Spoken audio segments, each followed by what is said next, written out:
मैंने पूरा दिन 200 पाउंड सूखा घास छटकर बिताया। मेरा लक्ष्य सीधा था, पूरे बादे में सबसे ताकतवर सांड बनना। मेरे आसपास के बाकी बछड़ों को लगा कि मैंने पूरी तरह अपना दिमाग खो दिया है। यहाँ हर कोई जानता है कि जितना बड़ा तुम बनते हो, तुम्हारी जिंदगी उतनी ही खराब हो जाती है। मजबूत लोगों को खेतों में जान तोड़ मेहनत के लिए भेज दिया जाता है। उनके लिए ऐसी जिंदगी मौत से भी बदतर है। लेकिन एक बात थी जो वे नहीं जानते थे। मैंने एक डिवोर इवोल्यूशन सिस्टम को जागृत कर लिया था। जब तक मैं खाता रहूंगा, मैं और ताकतवर होता जाऊंगा। घास खाना धीमी प्रगति देता था, लेकिन कम से कम यह सुरक्षित था। सोचा था बस चलता रहूंगा जब तक 3000 पाउंड का होकर विकसित न हो जाऊं। उम्मीद नहीं थी कि दो इंसान सब बर्बाद कर देंगे। पापा, ब्लैकी को मत मारो, वो अच्छा है, लड़की ने विनती की। जुआंग हान उसकी बातों से जरा भी नहीं हिला। डुओ, बताओ, क्या बीफ स्टू स्वादिष्ट नहीं होता? उसने ठंडे स्वर में पूछा। हाँ है, लेकिन वह हकलाने लगी। उसके कुछ कहने से पहले ही आदमी ने उसका सिर सहलाया और उसे बीच में ही रोक दिया। चिंता मत करो, मैं उसे नहीं मारूंगा। मीट मार्केट ने पहले ही ऑर्डर दे दिया है, तो नए साल पर मैं उसे बेच दूंगा। मैं उनकी बातचीत सुन रहा था। अचानक मेरे मुंह में रखा घास अब उतना स्वादिष्ट नहीं लग रहा था। शुक्र है, नए साल में अभी काफी समय बाकी था। अगर मैं उससे पहले विकसित हो सका तो मैं इस फार्म से भागने का कोई तरीका ढूंढ लूंगा। अगले 2 महीनों तक मैं खाने की होड़ में लग गया। चाहे सूखा चारा हो या मोटे सोयाबीन की बची हुई चीजें, मैंने सब कुछ अपने मुंह में ठूंस लिया, लेकिन नतीजे निराशाजनक रहे। प्रजाति घरेलू गाय, वजन 800 पाउंड, संविधान 15, ताकत 20। कम ऊर्जा वाला खाना खाने से मेरे आंकड़ों में मामूली बदलाव हुआ। बाड़े के अन्य मवेशियों के मुकाबले मैं पहले ही विशालकाय था, पर इंसानों के खिलाफ तैयार नहीं था। जुआंग हान कुछ लोगों संग लौटा और मेरा आकार देख दंग रह गया। मदद करो लड़कों, इस बैल को लादते ही खाना मेरी तरफ से होगा। मैंने बहुत संघर्ष किया, पर वे मुझे सींगों से घसीट ले गए। लोहे के पिंजरे वाला ट्रक देख मेरा दिल बैठ गया। साधारण ट्रक होता तो मैं इसे पलटकर भाग सकता था, पर इस लोहे के पिंजरे ने मेरी उम्मीदें तोड़ दी। अंदर धकेलते वक्त मैंने गौर किया कि उन्होंने ताला नहीं लगाया था, बस दरवाजे को स्लाइडिंग बोल्ट से बंद किया था। निस्संदेह ये मेरी आखिरी उम्मीद थी जिंदा बचने की। ट्रक की गड़गड़ाहट शुरू हुई और उसका चेसिस जोर जोर से हिलने लगा। मैंने अपनी नजरें उस स्लाइडिंग बोल्ट पर ही टिकाए रखी। अगर मैं बस उसे टक्कर मारकर खोल दूं तो मैं बच सकता हूं। लेकिन जुआंग हान ड्राइवर की सीट पर था और शीशे में से बार बार पीछे देख रहा था। मैं अभी कोई हरकत करने की हिम्मत नहीं जुटा पाया। ट्रक एक घुमावदार पहाड़ी सड़क पर चढ़ने लगा। जैसे जैसे झटके बढ़ते गए, मैंने अपने सींगों से बोल्ट को धीरे धीरे बाहर की ओर धकेलना शुरू किया। जैसे ही बोल्ट निकलने ही वाला था, जुआंग हान ने अचानक ब्रेक लगा दिए। देखकर चलो बेवकूफ, वह चिल्लाया। जंजीरों के पार एक वैन खड़ी ही थी और 3 आदमी उतरे। उनके नेता के मुंह में सिगरेट और चेहरे पर निशान था। ली साहब, काफी समय बाद मिले, निशान वाले ने मुस्कुराते हुए कहा। जुआंग हान का चेहरा तुरंत पीला पड़ गया। तुम क्या चाहते हो? वह हकलाया। तुमने यहाँ एक शानदार सांड पाला है, मैं बस इसे करीब से देखना चाहता हूँ। वह आदमी ट्रक के पीछे की ओर बढ़ने लगा। मैं तुरंत पिंजरे की फर्श पर गिर गया, जैसे कोई मूर्ख जानवर हो। जैसे ही वह पास आया, मैंने सांस रोक ली। यह सांड वाकई बहुत ताकतवर है, उसने बड़बड़ाते हुए कहा और सीधा मेरी ओर घूरने लगा। कम से कम 800 पाउंड तो होगा। स्कारफेस ने पिंजरा थपथपाया। उसकी आंखों में लालच था। जुआंग हान ड्राइवर सीट से उतरा। मैंने यह सांड मीट मार्केट को बेच दिया है, कोई और उम्मीद मत रखना। इसे मीट के लिए बेचना कितनी बर्बादी है। स्कारफेस ने अपनी सिगरेट मसल दी और जुआंग हान के कान में फुसफुसाया। जुआंग हान का चेहरा उतर गया, लेकिन आखिरकार उसने दांत भींचकर हामी भर दी। ठीक है, लेकिन तुम्हें ज्यादा पैसे देने होंगे। मेरा दिल बैठ गया जब ये दोनों इंसान मेरी जिंदगी की सौदेबाजी मेरे सामने ही करने लगे। रुको बॉस ली, ये पिंजरा बंद क्यों नहीं है? जुआंग हान सन्न रह गया, लेकिन उसके बोलने से पहले ही मैंने अपनी पूरी ताकत से कुंडी पर धक्का मारा। एक तेज चटकने की आवाज आई, कुंडी टूट गई, पिंजरे का दरवाजा झूल गया और मैं ट्रक से कूद पड़ा। साला बैल भाग रहा है। स्कारफेस की दहाड़ मेरे पीछे गूंज उठी। मैं पीछे मुड़े बिना सड़क किनारे घने जंगल की ओर दौड़ पड़ा। मैं परछाइयों में भागता गया, जबकि उनकी गालियां मेरे पीछे पीछे आती रहीं। पकड़ो उसे, वो जानवर 30,000 का है। उनकी आवाजें करीब आती जा रही थीं, लेकिन मेरे चारों पैर उनसे भी तेज चल रहे थे। गर्मियों की डालियां मेरी त्वचा पर ऐसे रगड़ खा रही थीं जैसे गर्म लोहा, लेकिन भागते भागते मेरी ताकत जवाब देने लगी। 2 महीने तक सिर्फ घास खाने से मुझे जरूरी ऊर्जा नहीं मिल पाई थी। जैसे ही मैं गिरने ही वाला था, सामने से एक गंध मेरे नथुनों से टकराई। वह ताजा खून की गाढ़ी धातु जैसी बदबू थी। मैं झाड़ियों के बीच से उस गंध का पीछा करता गया और एक खोज की। एक मरा हुआ जंगली सुअर झाड़ियों में पड़ा था। ऐसा लग रहा था जैसे वह अभी अभी मरा हो। मैं हांफते हुए सुअर के शव को घूरता रहा। मेरा दिमाग तेज चलने लगा। सिस्टम के अनुसार खाने से मैं मजबूत बनूंगा, पर बैल तो सिर्फ घास खाते हैं। कदमों की आहट करीब थी। अब हिचकिचाने का समय नहीं था। मैंने अपना सिर झुकाया और अपने दांत सुअर के मांस में गड़ा दिए। मैंने एक बड़ा टुकड़ा नोचकर जबरदस्ती अपने मुंह में ठूंस लिया। कच्चे खून का तांबे जैसा स्वाद मेरी सारी इंद्रियों में भर गया। मैंने उल्टी करने की इच्छा को दबाया और उसे पूरा निगल गया। अगले ही पल सिस्टम की सूचना मेरे दिमाग में गूंजने लगी। डिंग! जंगली सुअर का मांस खाया गया। उच्च ऊर्जा अंक प्राप्त हुए। शारीरिक क्षमता में 5 की वृद्धि, ताकत में 8 की वृद्धि, वजन 100 पाउंड बढ़ा। मांस का एक निवाला 1 महीने की घास से कहीं ज्यादा असरदार था। मैंने सोचने के लिए रुकने का समय नहीं लिया। मैं शिकारी की तरह सुअर पर टूट पड़ा और मांस पर टूटकर खाने लगा। हर निवाले के साथ मेरे अंदर एक तीव्र शक्ति का विस्फोट होने लगा। मेरी मांसपेशियां तेजी से फैल रही थीं। वहां है! मेरे पीछे एक जोरदार आवाज गूंजी और मैंने सिर घुमाकर देखा कि 3 आदमी शॉटगन लेकर मेरी ओर दौड़ रहे हैं। मजबूत कद काठी वाला आदमी उनके पीछे पीछे आ रहा था। उसका चेहरा गुस्से से पीला पड़ गया था। ओल्ड डाओ, गोली मत चलाना। अगर मांस खराब हो गया तो 1 पैसा भी नहीं मिलेगा। मांस गया भाड़ में। अगर ये जानवर भाग गया तो मेरे $30,000 डूब जाएंगे। ओल्ड डाओ ने अपनी शॉटगन उठा ली। काली खोखली नली सीधा मेरी ओर तनी थी और मेरा दिल कस गया। मैंने तुरंत सुअर के बचे हुए आधे हिस्से को दांतों से दबाया और भाग खड़ा हुआ। जंगल में एक कान फाड़ू धमाका गूंज उठा। अब मैं किसी भी चीज को खुद को रोकने नहीं दूंगा। गोली जमीन में फटी जिससे मिट्टी की बौछार हवा में उड़ गई। मैं और भी तेज दौड़ा। जबड़ा सुअर की लाश पर कसकर जकड़ा हुआ था। यही मेरी जिंदा रहने की उम्मीद थी। मैं इसे नहीं खो सकता था। 10 मिनट और दौड़कर मैंने ओल्ड डाओ और उसके साथियों को पीछे छोड़ दिया। मैं सांस लेने एक गुफा में घुसा। सुअर नीचे गिराकर मैं हाँफने लगा। तभी सिस्टम की सूचना बजी। वजन 900 पाउंड, शारीरिक क्षमता 32, शक्ति 45, अत्यधिक ऊर्जा खपत का पता चला है। म्यूटेशन शुरू हो गया है। म्यूटेशन? मैंने देखा कि मेरी त्वचा पर काली कठोर शल्कों की एक पतली परत उभर आई है और मेरी टांगें मोटी और मांसल हो गई हैं। मैंने अपने खुर से जमीन को खुरचा। ठोस चट्टान आसानी से टूट गई, जिससे गुफा की जमीन में एक गहरा निशान बन गया। मेरी ताकत दोगुनी से भी ज्यादा हो गई थी। मैं उत्साहित होकर फिर से सुअर के शव पर टूट पड़ा। कुछ ही देर में मैंने बचा हुआ हर टुकड़ा अपने पेट में डाल लिया था। सुअर का मांस खा लिया गया। वजन 1000 पाउंड से अधिक हो गया है। शक्ति 50 से अधिक हो गई है। गति में वृद्धि हुई है। त्वचा की कठोरता 30% बढ़ गई है। शक्ति मेरे अस्तित्व के हर रेशे में दौड़ गई और पहले वाली कमजोरी पूरी तरह गायब हो गई। ठीक उसी समय गुफा के बाहर से भौंकने की तेज आवाज गूंज उठी। मेरा दिल बैठ गया। पुराने दांव सच में मुझे पकड़ने के लिए शिकार करने वाले कुत्ते ले आया था। जैसा कि सोचा था, 3 खूंखार शिकारी कुत्ते गुफा की परछाइयों में घुस आए। आगे वाला कुत्ता एक विशाल भद्दा जानवर था जिसके नुकीले दांतों से लार टपक रही थी। वह ऊंचा खड़ा था। उसकी आंखों में खूनी शिकारी चमक थी। गुफा के मुहाने के ठीक बाहर से पुराने दांव की आवाज आदेश देती हुई गूंजी। तीनों शिकारी कुत्ते एक साथ मुझ पर झपट पड़े। उनके तेज दांत सीधे मेरी गर्दन की ओर थे। लेकिन इस बार मैं भागा नहीं। मैंने एक धीमी गहरी गुर्राहट निकाली। मैं पीछे हटा और अपने अगले खुर से आगे वाले कुत्ते के सीने पर जोरदार वार किया। एक भयानक धमाका गूंजा जब शिकारी कुत्ता चीखता हुआ पीछे उड़ा और गुफा की दीवार से टकराकर तुरंत मर गया। बाकी दोनों कुत्ते वहीं जम गए। उनकी आंखों में शुद्ध डर की झलक थी, लेकिन मेरी आंखों के सामने खून उतर आया था और मैं आगे बढ़ा। अपने सींगों से दूसरे कुत्ते का पेट फाड़ दिया। तीसरा शिकारी कुत्ता इतना डर गया कि वह मुड़कर भाग गया। मैंने उसे एक ही खुर से पकड़ लिया और उसकी रीढ़ तुरंत तोड़ दी। गुफा के बाहर से पुराने दांव की घबराई हुई आवाज सुनाई दी। क्या वह जानवर अब भी सांड है? भागो, यहाँ से निकल जाओ। मैंने उन तीनों शिकारी कुत्तों की लाशों को देखा और एक जंगली विचार मेरे मन में आया। अगर सुअर खाने से ताकत मिली तो इन्हें खाने से क्या होगा? मैं नीचे झुका, सबसे बड़े कुत्ते का मांस नोचा और कच्चा मांस और खून अपने मुंह में भर लिया। म्यूटेटेड शिकारी कुत्ता खाया गया। 80 ऊर्जा अंक प्राप्त हुए। शक्ति 12 अंक बढ़ी। संविधान 10 अंक बढ़ा। फुर्ती 5 अंक बढ़ी। मेरी आंखों में शिकारी जैसी उत्तेजना चमक उठी। इन कुत्तों ने सुअर से भी ज्यादा ऊर्जा दी, इसलिए मैंने तीनों को खाना शुरू कर दिया। भक्षण पूर्ण हुआ। वजन 1200 पाउंड, शक्ति 78, संविधान 65, फुर्ती 30। म्यूटेशन की सीमा पार हो गई। गहरी शारीरिक म्यूटेशन शुरू हो रही है। जैसे ही आवाज खत्म हुई, मेरी त्वचा का हर इंच बुरी तरह कांपने लगा। ऐसा लग रहा था जैसे लाखों चींटियां मेरी हड्डियों को कुतर रही हों और मैं दर्द से तड़पता हुआ जमीन पर लौटने लगा। मैंने दांत भींच लिए। दर्द की एक भी चीख बाहर नहीं निकलने दी। 10 बेहद कठिन मिनटों के बाद जलन की अनुभूति कम हो गई और मैं मुश्किल से उठकर खड़ा हुआ। मैंने अपने शरीर की ओर देखा और पूरी तरह से हैरान रह गया। मेरी त्वचा की सतह पर काले हड्डी जैसे कवच की एक परत उभर आई थी। यह छूने में बेहद कठोर महसूस हो रहा था, जैसे मैं कोई प्राकृतिक कवच पहने हुए हूं। और मेरी रीढ़ के साथ साथ 7 या 8 बेहद तेज हड्डी के कांटे उभर आए थे। हर एक कांटा आधा फुट लंबा था और गुफा की हल्की रोशनी में ठंडेपन से चमक रहा था। मैंने सिर झटका और महसूस किया कि मेरे सींग भी पहले से मोटे हो गए हैं। उनके सिरे औद्योगिक कैंची जितने तेज थे। मैं यह समझ ही रहा था कि बाहर से ओल्ड दांव की आवाज आई। बॉस ली, पक्का वह जानवर अंदर है? मैंने उसे अंदर जाते देखा था, वह बाहर नहीं निकला।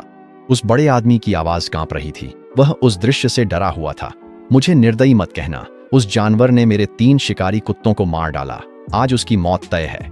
ओल्ड दांव की बात खत्म होते ही मैंने सरसराहट सुनी, जैसे वे कुछ तैयार कर रहे हों। मैं गुफा के प्रवेश द्वार को घूर रहा था। मेरा शरीर तना हुआ था। 1 सेकंड बाद एक चिंगारी छोड़ता हुआ कोई वस्तु अंदर फेंकी गई। मेरी पुतलियां एकदम सिकुड़ गईं। मैं तुरंत घूम गया और गुफा के और अंदर की ओर भाग गया। पूरा पहाड़ जोरदार तरीके से हिल उठा और टूटे हुए पत्थर ओलों की तरह बरसने लगे। कई तेज पत्थर मेरी पीठ पर जबरदस्त ताकत से आकर लगे, लेकिन उस हड्डी की परत की वजह से मुझे बस हल्का सा दर्द ही महसूस हुआ। जब मैं उठने की कोशिश कर रहा था तो उस कवच ने वास्तव में ज्यादातर नुकसान को रोक लिया। मैंने ऊपर देखा और पाया कि विस्फोट के कारण गुफा का प्रवेश द्वार आधा दब गया था। क्या यह मर गया? बाहर से ओल्ड दांव की आवाज गूंजी। बिल्कुल मरा है। इतनी ताकत से तो कोई ग्रिजली भालू भी खत्म हो जाता। बड़े आदमी ने राहत की लंबी सांस ली। मैं उनकी बातें सुन रहा था। मेरी आंखों में एक खतरनाक चमक झलक रही थी। तुम मुझे मारना चाहते हो? सपने देखना बंद मत करना। मैंने एक पल भी नहीं गंवाया और सीधे ढे हुए प्रवेश द्वार की ओर दौड़ पड़ा। मिट्टी मुझे रोक नहीं सकी। मैंने मलबे को तोड़ते हुए गुफा से बाहर छलांग लगा दी। अचानक आई धूप ने मुझे आंखें मिचमिचाने पर मजबूर कर दिया। जब मैंने बाहर का नजारा देखा, ओल्ड दांव और बड़ा आदमी पहले ही डर के मारे पीले पड़ चुके थे। यह किस तरह का राक्षस है? ओल्ड दांव मेरी हड्डियों की नोकों और शरीर पर चढ़े कवच को घूरता रह गया। उसके हाथ में पकड़ी शिकार की राइफल बेकाबू होकर कांपने लगी। बड़ा आदमी जमीन पर गिर पड़ा। उसकी पैंट के बीचों बीच एक गहरा दाग फैल गया। मैंने अपने सिर से धूल झाड़ी और भारी कदमों से उनकी ओर बढ़ने लगा। ओल्ड दांव आखिरकार होश में आया और अपनी राइफल उठाकर फायर करने लगा। 3 गोलियां तेजी से एक के बाद एक चलीं। हर गोली मेरी हड्डियों से टकराई और सिर्फ चिंगारियां निकलीं, खरोंच तक नहीं आई। ओल्ड दांव घबराकर राइफल छोड़ भाग गया। बड़ा आदमी उसे न छोड़ने की मिन्नतें करने लगा, पर मेरे पास आते ही वह गिर पड़ा। उसने मुझे 2 महीने पैसों के लिए रखा, पर कभी बेरहमी नहीं दिखाई। मैंने उसे छोड़ दिए। ओल्ड दांव पर नजरें टिका दी। वह कमीना भागना चाहता था, पर मैं बिजली की रफ्तार से झपटा। ओल्ड दांव ने मुद्दा कर मुझे अपने पास पाया। उसके चेहरे पर जो भाव था वह शुद्ध, बिना मिलावट का डर था। वह अपना संतुलन खो बैठा और सीधे खड़ी ढलान से नीचे लुढ़क गया। मैं चट्टान से उसे गिरते देखता रहा। वह नीचे झाड़ियों में तड़पता चिल्लाता रहा, पर मैंने उसे खत्म नहीं किया। अचानक मेरे दिमाग में एक सिस्टम नोटिफिकेशन की आवाज गूंजी। उपलब्धि प्राप्त, बंधनों को तोड़ना। आयरनक्लैड बुल में विकास पूर्ण हुआ। मैंने क्षितिज तक फैली अनंत पर्वत श्रृंखला की ओर देखा। मेरे भीतर उत्साह की एक चिंगारी जाग उठी। अब इंसानी दुनिया में लौटने का कोई रास्ता नहीं था। मुझे इससे कोई आपत्ति नहीं थी। मैं इस वीराने में अपनी खुद की राह बनाऊंगा। मैं ढलान से दूर घने जंगल की ओर बढ़ गया, उस बड़े आदमी की दयनीय चीखों को नजरअंदाज करते हुए। सिस्टम ने फिर से मेरी अपडेटेड स्टैट्स के साथ पिंग किया। वजन 1200 पाउंड, शक्ति 78। अपना अगला रूप अनलॉक करने के लिए 2000 पाउंड तक पहुंचे। मैंने अपनी पूंछ झटकी और गति बढ़ा दी, पेड़ों की छाया में और गहराई तक बढ़ते हुए। अगर मुझे विकसित होना था तो मुझे शिकार करने लायक कुछ ढूंढना होगा। मैं लगभग 1 घंटे तक चलता रहा। जैसे जैसे पेड़ घने होते गए, सूरज की रोशनी रुक गई। हवा में सीलन और सड़न की तीखी बदबू भरी थी। जानवरों की बीट और गंदगी हर जगह जमीन पर बिखरी हुई थी। मैंने अपने कान खड़े किए, किसी भी आवाज को सुनने के लिए ध्यान लगाया। यह जगह साफ तौर पर किसी विशाल शिकारी का इलाका थी। ठीक उसी समय मेरे आगे की झाड़ियां जोर जोर से सरसराने लगीं।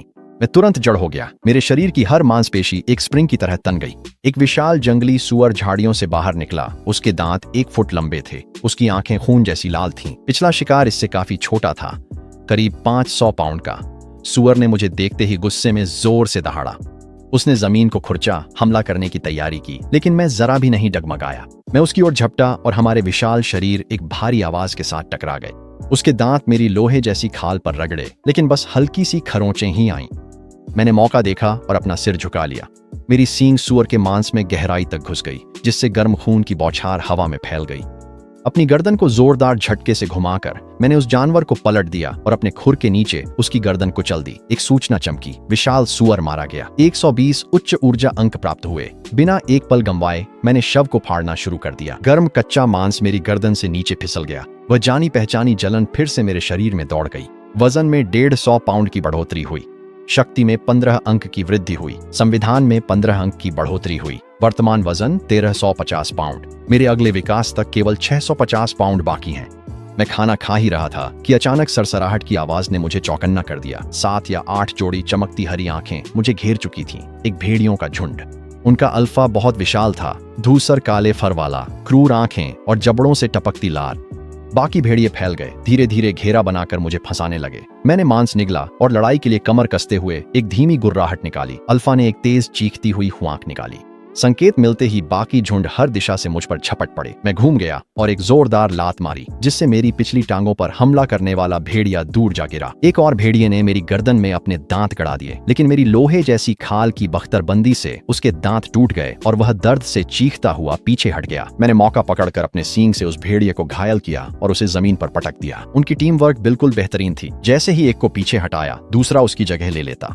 मेरी सहन शक्ति कम होने लगी और मेरी सांसें भारी होने लगी। अचानक अल्फा ने अपनी चाल चली। उसके तेज नुकीले पंजे सीधे मेरी आंखों की ओर झपटे। मेरे पास बचने का समय नहीं था, इसलिए मैंने अपना सिर एक तरफ झटका। मैंने अपने सींग के आधार से उस वार को रोका। अल्फा के पंजों ने मेरी गाल को चीर दिया, जिससे एक गहरा घाव बन गया और खून की धार छूट पड़ी। मैं दर्द से दहाड़ उठा। मेरा गुस्सा आखिरकार फूट पड़ा। किसी को नहीं चाहिए ये भेड़ियों का झुंड। अब आर पार की जंग थी। मैंने झपट्टा मारकर पीठ के हड्डी कांटों से अल्फा पर वार किया। अल्फा हवा में मुड़कर बच गया, पर पीछे वाला भेड़िया नहीं बच पाया। मेरे कांटों ने उसे भेद दिया और वह ढेर हो गया। अपने साथी की इतनी बेरहमी से मौत देखकर झुंड हिल गया। उनकी आंखों में डर की झलक थी। मैंने मौके का फायदा उठाया, सबसे नजदीकी भेड़िए पर झपटा और अपने वजन से उसकी खोपड़ी कुचल दी। स्थिति बदलती देख अल्फा ने लंबी हुंकार भरी और बचे हुए भेड़ियों के साथ पीछे हट गया। मैं अपनी जगह डटा रहा, हांफता हुआ और अपने तथा उनके खून में लथपथ। 3 भेड़िए मारे गए। 180 उच्च ऊर्जा अंक प्राप्त हुए। सिस्टम ने मुझे मेरी चोटों के बारे में चेतावनी दी और ठीक होने के लिए मांस खाने की सलाह दी।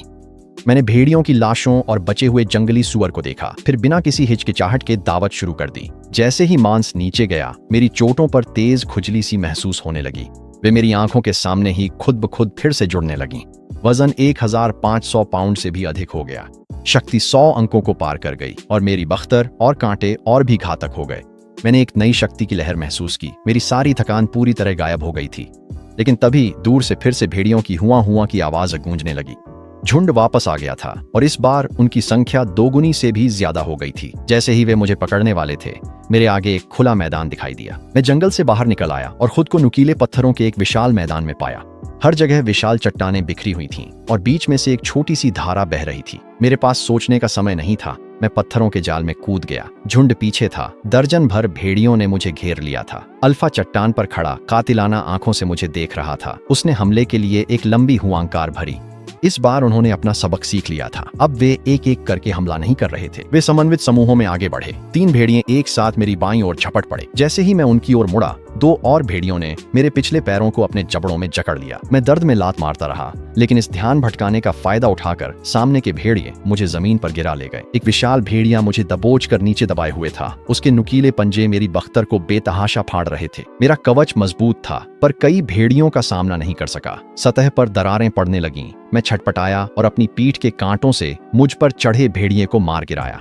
झुंड एक पल के लिए पीछे हट गया और मैं जल्दी से फिर से अपने पैरों पर खड़ा हो गया। मैं सबसे नजदीकी भेड़िए की ओर झपटा, अपने सींग उसके सीने में गहरे घुसा दिए और उसे एक चट्टान से जोर से टकरा दिया। मैं सांस भी नहीं ले पाया था कि अल्फा ऊंचाई से छलांग लगाकर सीधे मेरी गर्दन की ओर झपटा। मैंने अपना सिर झटके से एक ओर घुमा लिया, लेकिन उसके पंजों ने फिर भी मेरे चेहरे पर 3 गहरे खून से लथपथ घाव छोड़ दिए। मैं गुस्से में दहाड़ा, घूमकर अपने पिछले खूर अल्फा के सीने पर मारने के लिए उछाले। वह हवा में पलटा और डरावनी फुर्ती के साथ जमीन पर उतर गया, जबकि बाकी झुंड फिर से घेरने लगा। एक भेड़िए ने मेरे अगले पैर को अपने जबड़ों में जकड़ लिया, जबकि दूसरा मेरी आंखों पर झपट्टा। मैंने अपना सिर जोर से झटका। मेरे सींग ने भेड़िए का पेट फाड़ दिया और उसकी अंतड़ियां मिट्टी पर बिखर गईं। लेकिन मेरे अगले पैर पर जमे भेड़िए ने छोड़ने से इनकार कर दिया। उसके दांत मेरी बख्तरबंद त्वचा को चीरते हुए गहरे मांस में धंस गए। दर्द से पागल होकर मैंने अपना अगला पैर ऊंचा हवा में उठा लिया। मैंने उसे जोर से पटका और उसका सिर कुचल दिया, जब तक उसने मुझे छोड़ा नहीं। भेड़िया मरते ही सिस्टम की चेतावनी आई। गंभीर चोटें पाई गई हैं, तुरंत ऊर्जा पुनः पूर्ति की सिफारिश की जाती है। मैं जोर जोर से हाँफ रहा था। जमीन पर पड़ी 3 भेड़ियों की लाशों को देखा और बिना झिझके आगे बढ़ा। मैंने गर्म कच्चे मांस को फाड़कर खाना शुरू कर दिया। जैसे ही मेरे घाव भरने लगे, वह जानी पहचानी खुजली फिर से लौट आई। झुंड ने डर के मारे देखा जब मैंने उनके सामने ही उनके साथी को खाना शुरू कर दिया। उनकी आंखों में आदिम डर और शुद्ध क्रोध की मिली जुली झलक थी। अल्फा ने एक और लंबी हुंकार भरी और बाकी भेड़िए पागलपन में मुझ पर टूट पड़े। इस बार वे सचमुच बेकाबू थे। अपनी जान की परवाह किए बिना मुझे गिराने के लिए टूट पड़े। 7 या 8 भेड़िए एक साथ मुझ पर टूट पड़े। उनके पंजे और दांत बवंडर की तरह मुझे चीरने लगे। आखिरकार मेरी कवच ने भी जवाब दे दिया और टूट गई। मेरे खोल की दरारों से खून फूट पड़ा। मेरी नजर धुंधली होने लगी और मेरा शरीर भारी हो गया। क्या मैं सच में यहीं मरने वाला हूँ? तभी सिस्टम की आवाज आई। सिस्टम ने गंभीर स्थिति का पता लगाया है। आपातकालीन विकास और उग्र मोड़ शुरू किया जा रहा है। मेरा खून उबलने लगा जब मेरे भीतर से कच्ची ताकत का विस्फोट हुआ और मैंने दहाड़ते हुए भेड़ियों को अपने ऊपर से झटक दिया। मेरी आंखें गहरे आदिम लाल रंग में बदल गईं। मेरी पीठ की हड्डियों की नोकें फूट पड़ीं। उनकी लंबाई दोगुनी हो गई जब तक वे 1 फुट से भी ज्यादा लंबी नहीं हो गईं। मेरी कवच की दरारें आपस में जुड़ गईं और वे मोटी होकर ठंडी धातुई चमक के साथ चमकने लगीं। मैं सबसे नजदीकी भेड़िए पर झपटा और एक ही ठोकर में उसकी खोपड़ी को मिट्टी में कुचल दिया। मैंने एक और भेड़िए को अपनी सींगों से छलनी कर दिया और उसे चट्टानों पर फेंक मारा, जिससे वह तुरंत मर गया। मैं शुद्ध संहार का एक दरिंदा बन चुका था जिसे रक्त पिपासा ने अंधा कर दिया था। मेरे हर कदम पर झुंड मेरे चारों ओर ढहता जा रहा था। लेकिन तभी भेड़ियों के राजा ने एक तीखी दर्दनाक हुआंकार भरी। जब उसका शरीर विकृत होने लगा, उसकी मांसपेशियां उसके फर के नीचे हिंसक रूप से उभर आईं और अस्वाभाविक ताकत के साथ फैलने लगी। उसकी आंखें राक्षसी लाल हो गईं और उसके दांत 2 गुने बड़े हो गए। जैसे जैसे उसका पूरा शरीर विशाल होता गया, उस दरिंदे का भी अपना उन्मादी रूप था और अब उसकी रफ्तार डरावनी हो गई थी। मैं प्रतिक्रिया भी नहीं कर पाया था कि वह मेरे सामने था। उसके पंजे सीधे मेरी गर्दन की ओर झपट रहे थे। मैंने ऐन वक्त पर अपना सिर हटा लिया, लेकिन उसके नुकीले पंजों ने मेरी गर्दन पर 3 खूनी चीरे लगा दिए। मैं दर्द से लड़खड़ा गया, लेकिन भेड़ियों के राजा ने मुझे सांस लेने की भी फुर्सत नहीं दी और फिर से झपटा। इस बार उसने जबड़ों से मेरी अगली टांग जकड़ ली। उसके दांत बख्तरबंद चीरकर मांस में धंस गए। मैंने टांग को झटका, पर वह दरिंदा नहीं हटा। भेड़ियों के राजा ने जबड़े कसे रखे और मुझे फाड़ने लगा, जैसे टांग अलग करना चाहता हो। पीड़ा इतनी भयानक थी कि मेरे घुटने लगभग जवाब दे गए, जैसे मेरी हड्डियां खुद चरमराने और कराहने लगी हों। मुझे किसी तरह खुद को छुड़ाना ही था, वरना यही मेरी आखिरी घड़ी थी। मैंने अपनी दूसरी आगे की खुर उठाई और भेड़ियों के राजा के सिर पर 1, 2, 3 बार जोर से मारा, जब तक कि उसने आखिरकार छोड़ नहीं दिया। मैं कई कदम पीछे लड़खड़ाया, हांफते हुए सांस लेने लगा। मैंने मौके का फायदा उठाया, सिर झुकाया और अपनी पीठ पर उगे हड्डी के कांटों को उस दरिंदे की ओर घुमा दिया। भेड़ियों के राजा ने बचने की कोशिश की, लेकिन सिर पर पड़े भारी वारों की वजह से वह आधा पल धीमा पड़ गया था। मेरे कांटे उसके कंधे में धंस गए और मैंने अपना पूरा वजन लगाकर उसे जोरदार धक्का दिया। एक भयानक चरमराहट घाटी में गूंज उठी। भेड़ियों के राजा की कंधे की हड्डी टूट गई और वह तेज चीख के साथ छटपटाते हुए खुद को छुड़ाने की कोशिश करने लगा। मैंने सिर झुकाए रखा और उसे दबोचे रखा, उसे एक एक कदम पीछे की ओर खाई के किनारे की तरफ धकेलता गया। भेड़ियों के राजा की पिछली टांगें पहले ही खाई के ऊपर झूल रही थीं। एक और धक्का और वह गिर जाएगा, लेकिन तभी वह दरिंदा अचानक झपटा और उसने अपना जबड़ा मेरी गर्दन पर जकड़ लिया। मुझे अपने साथ नीचे खींचने की कोशिश करने लगा। उसके नुकीले दांत मेरी बख्तरबंद को चीरते हुए मेरी नसों तक गहरे धंस गए। घाव से गर्म खून फूट पड़ा और जमीन पर छिटक गया। मेरी नजर धुंधली होने लगी और मेरा शरीर सीसा सा भारी लगने लगा, लेकिन मैंने खुद से कहा, मैं यहाँ मरने वाला नहीं हूँ। मैंने दांत भींच लिए, अपनी बची खुची सारी ताकत समेटी और अपने सींगों से भेड़ियों के राजा को ऊपर की ओर उछाल दिया। भेड़ियों का राजा हवा में उछल गया और खाली जगह में उड़ता चला गया। वह एक लंबा चाप बनाते हुए घाटी के तल पर नुकीली चट्टानों से जा टकराया। मैं लड़खड़ाता हुआ पीछे हटा, लगभग खुद भी किनारे से गिर ही पड़ा था और जमीन पर गिरकर हांफने लगा। मेरी गर्दन की चोटों से खून लगातार बह रहा था। तभी सिस्टम की सूचना आखिरकार बज उठी। म्यूटेटेड वुल्फ किंग मारा गया। 500 हाई एनर्जी पॉइंट्स, ब्लडथर्स्टी बर्सर्क और एक्सट्रीम स्पीड प्राप्त हुई। वजन 2 टन से अधिक हो गया है। शक्ति 150 तक पहुंच गई है। फुर्ती 80 तक पहुंच गई है। डीप इवोल्यूशन शुरू हो रही है। कृपया तुरंत ऊर्जा का उपभोग करें। मैंने खुद को संभाला और लंगड़ाते हुए घाटी के किनारे की ओर बढ़ा। वुल्फ किंग का शरीर नीचे पड़ा था, कुचला और खून से लथपथ, लेकिन अभी भी खाने लायक था। मैं सावधानी से चट्टानों से नीचे उतरा, जब तक कि मैं उस जानवर की लाश तक नहीं पहुंच गया। मौत के बाद भी यह राक्षस बेहद विशाल था, कम से कम 6 या 700 पाउंड वजनी। मैंने बिना किसी हिचकिचाहट के उसे खाना शुरू कर दिया। उसका गर्म मांस मेरे पेट में वही जानी पहचानी जलन पैदा कर रहा था। मेरी गर्दन की चोटें धीरे धीरे भरने लगीं। मेरी टूटी हुई हड्डियों की नोकें फिर से उगने लगीं, पहले से भी ज्यादा तेज। मैंने पागलों की तरह खाना खाया और जल्दी ही वुल्फ किंग का आधे से ज्यादा हिस्सा खत्म कर दिया, पूर्ण रूप से निगल लें। वजन 2200 पाउंड, शक्ति 180, संविधान 150, चपलता 90। कवच का विकास भारी प्लेट कवच में हुआ। हड्डी के नुकीले कांटों का विकास होकर ब्लेड नुमा कांटे बन गए। मेरे पूरे शरीर में शक्ति का संचार हुआ और जैसे ही कमजोरी गायब हुई, मैंने ऊपर की ओर देखा। घाटी के शिखर पर 1 दर्जन भेड़िए खड़े थे, जो विस्मय और आतंक से भरी आंखों से मुझे देख रहे थे। मैंने एक धीमी गहरी गुर्राहट निकाली। झुंड तुरंत जमीन पर गिर पड़ा, अधीनता में कांपते हुए। आज से ये पहाड़ और जंगल मेरे हैं। मैंने वुल्फ किंग के बचे हुए हिस्से को भी खा लिया। फिर मैं अपने नए अनुयायियों को लेकर जंगल के केंद्र की ओर चला गया। अगले कुछ दिनों में मैंने लगातार शिकार किया और अपना वजन 2000 पाउंड से ऊपर स्थिर कर लिया। जंगल के जानवर मुझे महसूस कर डर कर भाग गए। मैंने सोचा मैं शांति से विकसित हो पाऊंगा, पर झरने पर पानी पीते समय लगा कि इंसानों ने मुझे फिर ढूंढ लिया है। तभी दूर से हेलीकॉप्टर की आवाज गूंजी। मैंने ऊपर देखा तो 3 हेलीकॉप्टर मेरी तरफ आ रहे थे। मैं बिना हिचकिचाए तैयार हो गया। मैं जंगल की ओर भागा, पर हेलीकॉप्टर तेज थे और जल्द ही मुझे घेर लिया। आसमान से गिरी एक धातु की जाली ने मुझे जकड़ लिया और मैं बच न सका। तेज करंट से मेरे पैर जवाब दे गए और मैं गिर पड़ा। हेलीकॉप्टर उतरते ही 8 सशस्त्र सैनिक बाहर आए। उनका नेतृत्व एक गंजा आदमी कर रहा था जिसकी कमर पर टेजर था। वे लेजर साइट्स और भारी ट्रैंक्विलाइजर राइफल्स के साथ आए थे। देखते ही लगा कि वे पेशेवर हैं। कैप्टन, ओल्ड दाव वाला म्यूटेंट सैंड यही है, एक सिपाही बोला। उसकी आंखों में सच्ची उत्तेजना झलक रही थी जब वह मेरी ओर बढ़ा। कैप्टन ने सिर हिलाया और एक रेडियो निकाला। डॉ शू, लक्ष्य पकड़ लिया गया है, निर्देशों की प्रतीक्षा है। एक महिला की आवाज रेडियो में गूंजी। बहुत बढ़िया, इसे तुरंत लैब में लाओ, मुझे उन जीनों को देखना है। मेरा दिल बैठ गया। मुझे पता था कि ये शोधकर्ता मेरे जैसे जीवों को चीर फाड़ करने में माहिर हैं। कैप्टन ने हाथ हिलाया और कई लोगों ने अपनी ट्रैंक्विलाइजर गन उठा ली। उन्होंने फायरिंग शुरू कर दी और तीरों की बौछार सीधे मेरी बगल में आकर लगी।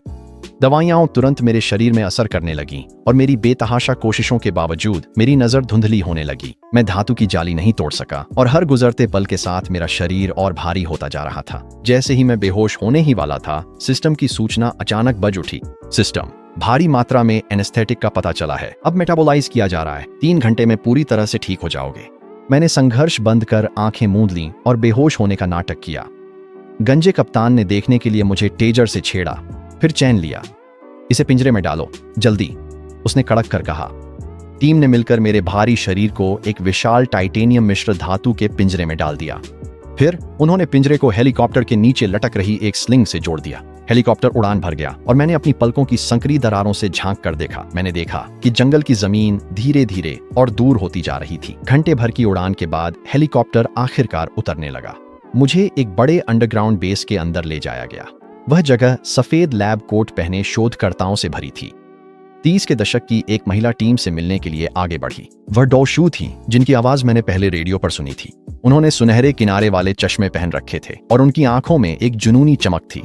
परफेक्ट, ये सबसे संपूर्ण उत्परिवर्ती नमूना है जो मैंने कभी देखा है, उन्होंने फुसफुसाते हुए कहा। डॉ शू मेरे पिंजरे के चारों ओर घूमी और अपने क्लिपबोर्ड पर बेतहाशा नोट्स लिखने लगी। कैप्टन, इसे लैब 3 में ले जाओ, तुरंत जीन सैंपलिंग की तैयारी करो। गंजे कैप्टन ने सिर हिलाया और अपने आदमियों को पिंजरे को एक बड़े कमरे में धकेलने का आदेश दिया। कमरा जटिल मशीनों से भरा हुआ था जो एक विशाल धातु की ऑपरेटिंग टेबल के चारों ओर लगी थी। मेरा दिल तेजी से धड़कने लगा। ये लोग मुझे चीरने फाड़ने की योजना बना रहे थे। डॉ शू पिंजरे के पास आई। उनके हाथ में एक सिरिंज थी जिसमें चमकदार हरे रंग का तरल भरा था। पहले जीन स्टेबलाइजर का इंजेक्शन लगाओ ताकि प्रयोग के दौरान यह बेकाबू न हो जाए। वह पिंजरे का दरवाजा खोलने के लिए हाथ बढ़ा ही रही थी कि ठीक उसी पल मैंने अपनी आंखें पूरी तरह खोल दी। सिस्टम ने एनेस्थेटिक को पूरी तरह बाहर निकाल दिया था और मैंने अपनी पूरी ताकत से सलाखों पर जोर मारा। एक कान फाड़ू धमाके के साथ टाइटेनियम मिश्र धातु का दरवाजा मेरी जबरदस्त ताकत के आगे झुक गया। डॉ शू लड़खड़ाकर पीछे हटी और चिल्लाईं, ये जाग गया है, अभी टेजर का इस्तेमाल करो। गंजा कप्तान तुरंत हरकत में आया। उसने अपना हाई वोल्टेज डंडा उठाया और मेरी ओर दौड़ा, लेकिन मैं पिंजरे से निकलकर तेजी से बढ़ा। मैंने अगले खुर से जोरदार लात मारी जिससे वह पीछे जा गिरा। वह सीधा कंक्रीट की दीवार से टकराया और बेहोश होकर गिर गया। बाकी गार्ड्स ने अपने ट्रैंक्विलाइजर राइफलें निकाली और घबराहट में ताबड़तोड़ फायरिंग शुरू कर दी। सुइयां मेरी खाल से टकराकर ऐसे उछल गईं जैसे किसी चट्टान से। मैं गार्ड की ओर झपटा और उसे सींगों से हवा में उछाल दिया। पूरा लैब पूरी तरह अफरा तफरी में डूब गया। जैसे ही शोधकर्ता बाहर निकलने के लिए भागने लगे, डॉ सू मेरे रास्ते से बचने के लिए एक विशाल मशीन के पीछे छिपने के लिए कूद गई। उसने हाथ बढ़ाकर दीवार का लाल इमरजेंसी बटन दबा दिया। बेस में अलार्म गूंजा और भारी ब्लास्ट डोर तुरंत बंद हो गए। अचानक छत से दर्जनों हाई वोल्टेज पावर नेट्स नीचे गिर पड़ी। मैं बीच में फंस गया। जबरदस्त बिजली का झटका मेरे पूरे शरीर में दौड़ गया। मेरा शरीर दर्द से तड़प उठा, लेकिन मैंने दांत भींच लिए और गिरने से इनकार कर दिया। डॉ सू ने यह दृश्य देखा। उनकी आंखों में पागलपन की एक झलक चमक रही थी। अविश्वसनीय, उसकी विद्युत प्रतिरोधक क्षमता मेरी उम्मीद से भी ज्यादा है। वो पास की एक अलमारी के पास गई और कई सिरिंज निकाल ली। वे एक अजीब चमकदार नीली तरल से भरी हुई थीं। अगर एनेस्थेटिक असफल रहा तो चलो यह उच्च संघनन जीन मजबूती सीरम आजमाते हैं। उसने सिरिंज को ऊंचा उठा लिया।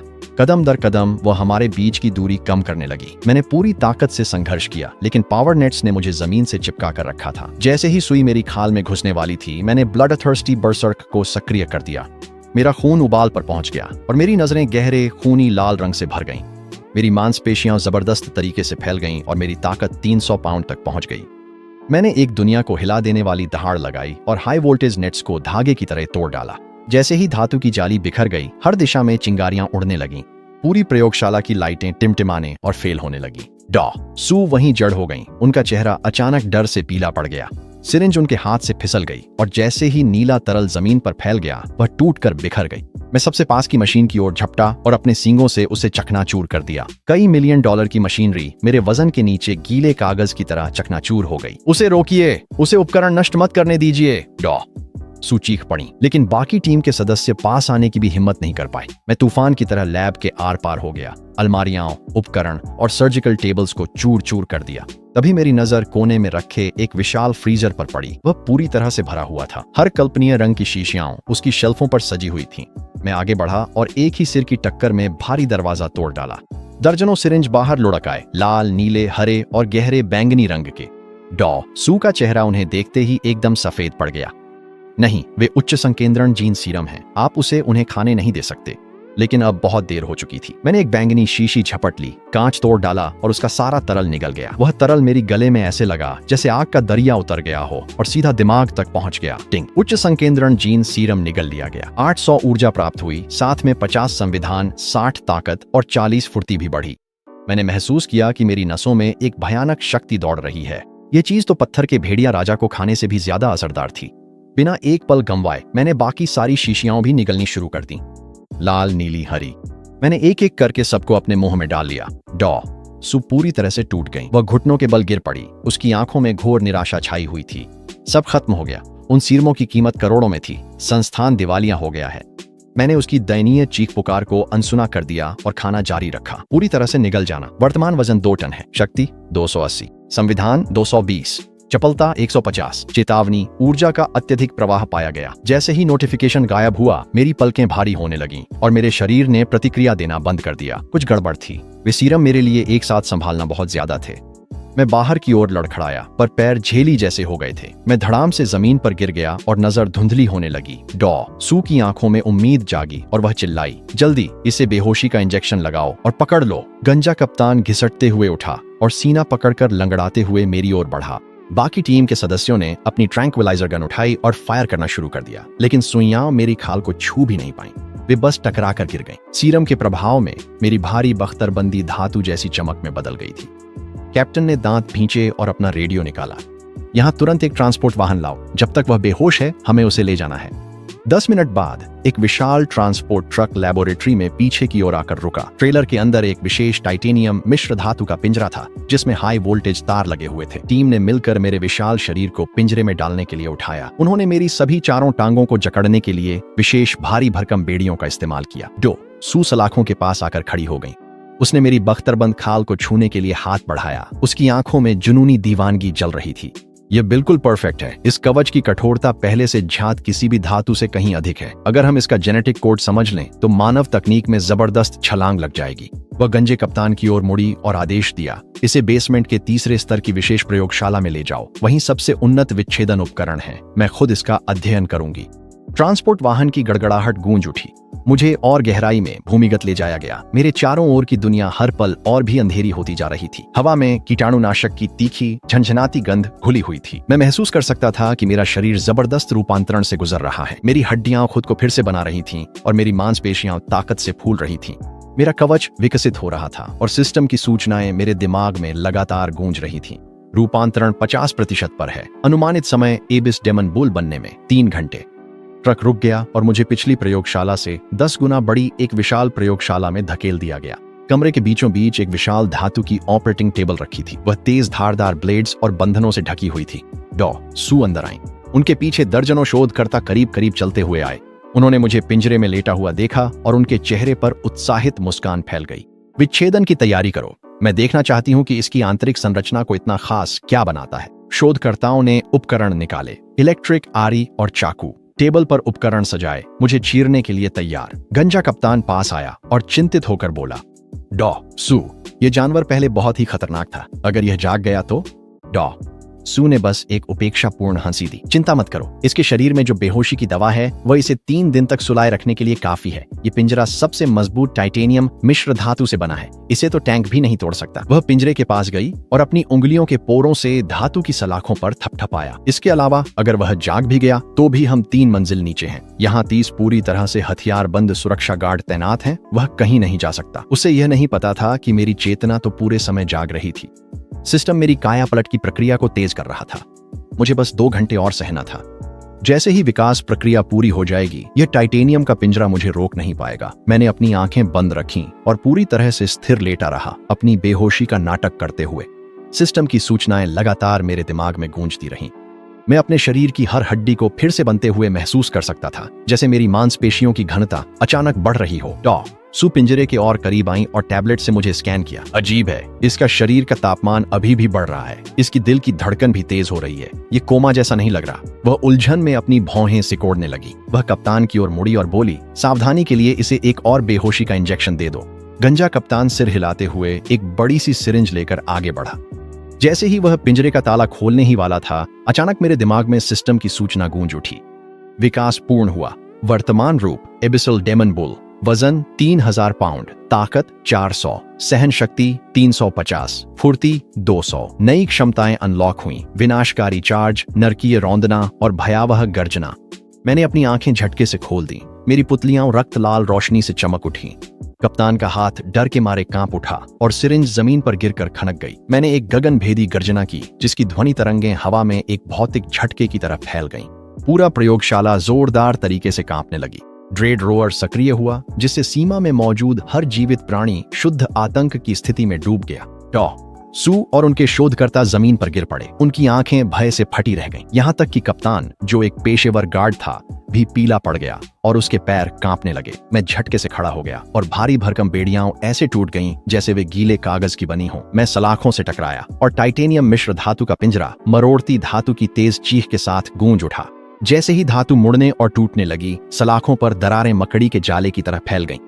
सू यह दृश्य देख रही थीं। उनका दिमाग पूरी तरह से टूट चुका था। असंभव, ये तो टाइटेनियम मिश्र धातु है, वह इसे कैसे तोड़ सकता है? लेकिन हकीकत उसे एक बेरहम झटका देने वाली थी। पिंजरा टुकड़ों में फट गया और मैं मलबे से बाहर निकला, एक डरावना दबाव फैलाते हुए। अब मेरा शरीर पहले से एक पूरा आकार बड़ा हो गया था। मेरी भारी बख्तरबंदी गहरे ऑब्सीडियन काले रंग की हो गई थी, जिसमें एक भूतिया मंद चमक थी। मेरी रीढ़ की हड्डी पर हड्डी के कांटे 2 फुट लंबे बेजोड़ धारदार ब्लेड में बदल गए थे। यहाँ तक कि मेरी बेंत की शाखाएं भी मोटी हो गई थीं। उनके सिरे ठंडी घातक रोशनी के साथ चमक रहे थे। ऐसा महसूस हो रहा था जैसे अब मुझे कोई भी रक्षा भेदने से रोक नहीं सकता। गंजा कप्तान खुद को संभालते हुए खड़ा हुआ और कांपते हाथों से अपना रेडियो निकाला। सभी सुरक्षाकर्मी तुरंत बेसमेंट स्तर 3 पर पहुंचे। लक्ष्य बेकाबू हो गया है। दोहराता हूं, लक्ष्य बेकाबू हो गया है। जैसे ही लैब के दरवाजे खुले, 30 पूरी तरह से हथियारबंद गार्ड सबमशीन गन और रॉकेट लॉन्चर के साथ अंदर घुस आए।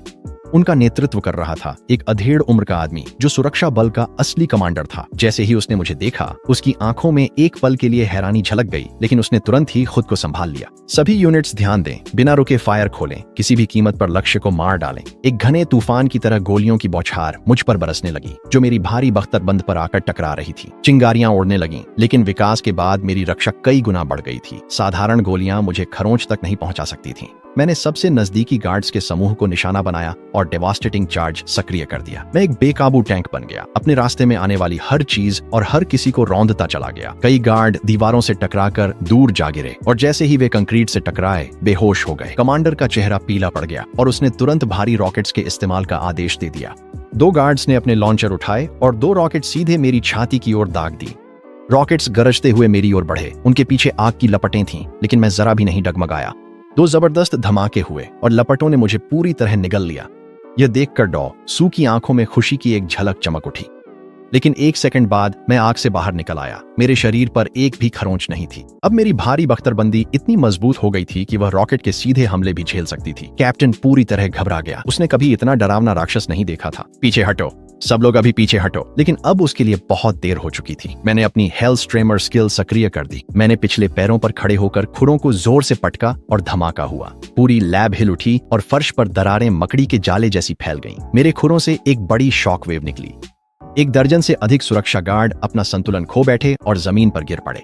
मैंने इस मौके का फायदा उठाया, आगे बढ़ा और अपने सींगों से एक गार्ड को हवा में उछाल दिया। मैंने अपने भारी खुरों से एक और गार्ड को कुचल दिया। मैंने तीसरे को अपनी हड्डियों की नोकों से भेद डाला। मिनटों में मैंने आधे से अधिक दस्ता गिरा दिया। बचे हुए लोग टूट गए, हथियार फेंक जान बचाकर भागने लगे। कप्तान ने अपने आदमियों को छोड़ दिया और बेतहाशा बाहर की ओर भागने लगा। मैं उसे भागने नहीं देना चाहता था, इसलिए मैं तेजी से आगे बढ़ा और दरवाजे को घेर लिया। कप्तान ने मेरी ओर देखा और जैसे ही मैंने उसे अपने सींगों से भेदा, उसने निराशा में अपनी आंखें बंद कर लीं। मैंने उसे दीवार से दे मारा और वह तुरंत बेहोश हो गया। अब केवल डॉ, सू और कुछ शोधकर्ता ही बचे थे जो फर्श पर कांप रहे थे। मैं डॉसू की ओर बढ़ा। मेरी आंखों में हत्या की तीव्र इच्छा जल रही थी। इस औरत ने मुझे चीर फाड़ने की योजना बनाई थी। उसने लगभग मेरी जान ले ली थी। डॉ सू मेरी ओर देख रही थी। उसकी आंखों से आंसू लगातार बह रहे थे। कृपया मुझे जाने दो, मैं फिर कभी ऐसा नहीं करूंगी, वह गिड़गिड़ाई। मैंने कुछ लंबी सेकंडों तक उसकी ओर देखा। आखिरकार मैं मुड़ा और लैब के अंदर और गहराई में चला गया। उसे अभी मार देना बहुत आसान होता। उसके जीवन भर के काम को बिखरते देखना ही असली सजा है। मैंने तबाही मचानी शुरू कर दी। नजर आने वाले हर हाईटेक उपकरण को तोड़ डाला। मैंने उन कीमती प्रयोगात्मक नमूनों को अपने खुरों से कुचलकर लहूलुहान कर दिया। तभी मैंने उसे देखा। कोने में एक विशाल कांच का बाड़ा था जिसमें तरह तरह के उत्परिवर्तित जीव भरे हुए थे। उत्परिवर्तित सांप, चूहे और यहाँ तक कि एक काला भालू भी मुझे डर और लालसा के मिले जुले भाव से घूर रहे थे। मैं वहां गया और एक ही लात में कांच तोड़ डाला। वे तुरंत बाहर निकल आए, आजादी की बेताब कोशिश में इधर उधर भागने और रेंगने लगे, लेकिन उत्परिवर्तित काला भालू नहीं भागा। इसके बजाय उसने सिर झुकाकर समर्पण कर दिया। भालू जमीन पर चित लेट गया। उसकी आंखों में खौफ था। मैंने उसे गौर से देखा। यह जानवर विशाल था। वजन करीब आधा टन था और शरीर मजबूत मांसपेशियों से ढका था। ऐसा लग रहा था जैसे लैब ने इसमें ढेर सारे प्रयोगात्मक सीरम भर दिए हों। मैंने हल्की सी गुर्राहट निकाली और काला भालू तुरंत मेरे पीछे पीछे चलने लगा। मैंने लैब के पिछले हिस्से की ओर देखा, सोचने लगा कि उन कमरों में और क्या छुपा हो सकता है। भालू को साथ लेकर मैं तबाही मचाता हुआ एक के बाद एक दरवाजे तोड़ता चला गया। आखिरकार मैं सुविधा के सबसे गहरे हिस्से तक पहुंच गया। पहले दरवाजे पर कोर एनर्जी वॉल्ट लिखा हुआ था। मैंने दरवाजे को लात मारकर खोला और अंदर का दृश्य देखकर मैं स्तब्ध रह गया। कमरा विशाल संवर्धन टैंकों से भरा हुआ था, जिनमें से हर एक में अलग अलग रंगों के चमकते हुए ऊर्जा क्रिस्टल थे। इन क्रिस्टलों में वह शक्ति थी जो अब तक मैंने जितने भी सीरम लिए थे उनसे कहीं अधिक थी। उच्च शुद्धता वाली ऊर्जा स्रोत का पता चला है। सिफारिश: वर्तमान रूप की सीमाओं को तोड़ने और उच्च स्तर पर विकसित होने के लिए तुरंत सेवन करें। मैंने एक पल के लिए भी हिचकिचाहट नहीं दिखाई। मैं आगे बढ़ा और अपने सींगों से पहला टैंक तोड़ डाला। एक नीला क्रिस्टल बाहर लुढ़क आया और मैंने उसे पूरा निगल लिया। वह तुरंत पिघल गया और मेरे भीतर शक्ति की एक भयानक लहर दौड़ गई। उच्च शुद्धता वाला क्रिस्टल सेवन किया गया। प्लस 2000 ऊर्जा अंक, प्लस 80 ताकत, प्लस 100 सहन शक्ति, प्लस 60 फुर्ती। मेरे शरीर की हर कोशिका खुशी से चिल्ला रही थी। मैंने नजर में आने वाले हर टैंक को तोड़ना शुरू कर दिया। लाल, हरा, बैंगनी, सुनहरा। सिस्टम की सूचनाएं पागलों की तरह बजने लगीं। वर्तमान वजन 3500 पाउंड। आंकड़े: ताकत 580, सहन शक्ति 550, फुर्ती 320। ऊर्जा अधिभार का पता चला है। द्वितीयक विकास शुरू किया जा रहा है। मेरी भारी बख्तरबंदी में दरारें पड़ने लगीं और उन दरारों से एक नई परत उगने लगी। मेरी हड्डियां और घनी हो गईं, मेरी खाल और कठोर हो गई और मेरी रीढ़ के साथ लगी हड्डी की नोकें लंबी होने लगीं। वे 3 फीट लंबी हो गईं, हर एक गहरे लाल प्रकाश में चमक रही थी। मेरे सींग और भी अधिक बढ़ गए, 5 फीट तक फैल गए और एक आदमी की जांघ जितने मोटे हो गए। अचानक लैब के अलार्म तेजी से बजने लगे और डॉसू की हिस्ट्रिकल आवाज इंटरकॉम पर गूंज उठी। वह आत्मविनाश अनुक्रम शुरू कर रहा था। अगर वह मुझे नहीं रख सकता था तो वह मुझे अपने साथ ले डूबेगा। सुविधा हिलने लगी, लाल बत्तियां चमकने लगीं और पूरी तरह से विनाश के लिए 10 मिनट की उलटी गिनती शुरू हो गई। मेरा दिल मेरी पसलियों से टकराने लगा। मुझे यहाँ से जल्दी निकलना था। मैं घूमकर बाहर की ओर दौड़ा और काला भालू मेरे ठीक पीछे था। मैं लैब के प्रवेश द्वार तक पहुंचा, लेकिन वहां कैप्टन एट और उनकी बची हुई सुरक्षा टीम रास्ता रोके खड़ी थी। वे भारी मशीनगनों और फ्लेम थ्रोअर्स से लैस थे। कैप्टन एट का चेहरा पीला पड़ गया था। उसकी आंखों में एक हताश, आत्मघाती दृढ़ता झलक रही थी। डॉ सू ने आदेश दिया। उन्हें किसी भी कीमत पर मुझे रोकना था, चाहे इसका मतलब विस्फोट में मरना ही क्यों ना हो। उन्होंने इशारा किया और उन्होंने गोलियों की बौछार कर दी, जैसे सीसा की मूसलाधार बारिश हो रही हो। फ्लेम थ्रोअर्स गरज उठे और मेरी ओर जलती हुई गर्मी के स्तंभ फेंकने लगे। मैंने एक आदिम दहाड़ लगाई, अपना डरावना हुंकार सक्रिय किया ताकि उनकी पंक्तियां टूट जाएं, लेकिन इस बार वे तैयार थे। विशेष ईयरप्लग्स ने मेरी दहाड़ को लगभग बेअसर कर दिया। मुझे आग के बीच से दौड़ना पड़ा और गोलियों के प्रभाव ने मेरी बख्तरबंदी के बावजूद मेरी गति को धीमा कर दिया। लपटें मेरी खाल को छू रही थीं और भले ही यह जानलेवा नहीं था, जलन की पीड़ा असहनीय थी। मैंने अपनी विनाशकारी टक्कर चालू की, खुद को एक भारी टैंक में बदल लिया और भीड़ में जा भिड़ा। सुरक्षा गार्ड हवा में उछल गए, उनके शरीर दीवारों से टकराकर भयानक आवाज के साथ गिर पड़े। लेकिन कप्तान एट जरा भी नहीं डगमगाए। उसने अपनी बंदूक गिरा दी और एक रिमोट डेटोनेटर निकाल लिया। नरक में जाओ, वो चिल्लाया। 1 दर्जन भारी लोहे के पिंजरे छत से गिर गए, मुझे अंदर फंसा दिया और पिंजरों की सलाखों में से उच्च वोल्टेज करंट दौड़ने लगा। लेकिन इस बार मेरी कॉन्स्टिट्यूशन स्टैट पहले ही 550 तक पहुंच चुकी थी। बिजली मेरा कुछ नहीं बिगाड़ सकी। मैंने एक दहाड़ लगाई और अपनी कच्ची ताकत से धातु को फाड़ डाला। कप्तान एट यह दृश्य देख रहा था। उसकी आंखों में निराशा की झलक थी। राक्षस, तुम एक राक्षस हो। मैं झपटकर उसके ठीक सामने जा खड़ा हुआ। एक तेज लात से मैंने रिमोट डेटोनेटर को उसके हाथ से दूर उड़ा दिया। मैंने उसे मारने में समय बर्बाद नहीं किया। मैं मुड़ा और बाहर निकलने के लिए दौड़ पड़ा। घड़ी में सिर्फ 5 मिनट बचे थे। मैंने काले भालू को लैब से बाहर निकाला, गलियारों में पागलों की तरह दौड़ता हुआ। लेकिन इस रिसर्च इंस्टीट्यूट का नक्शा तो एक बुरा सपना था। हर मोड़ या तो किसी और रास्ते में बदल जाता था या फिर बंद रास्ते पर ले जाता था। मैं एक के बाद एक दरवाजा तोड़ता गया, जब तक कि आखिरकार मुझे सतह की ओर जाने वाली लिफ्ट नहीं दिख गई। लिफ्ट पहले से ही बंद थी, इसलिए सीढ़ियां ही मेरा एकमात्र विकल्प बची थीं। मैं सीढ़ियों की ओर दौड़ा, चारों हाथ पैरों पर चढ़ता हुआ। पीछे भालू हाँफता हुआ आ रहा था। 3 मिनट बाकी थे। मैंने अपनी रफ्तार की हदें पार कर दी और आखिरकार पहली मंजिल पर पहुंच गया।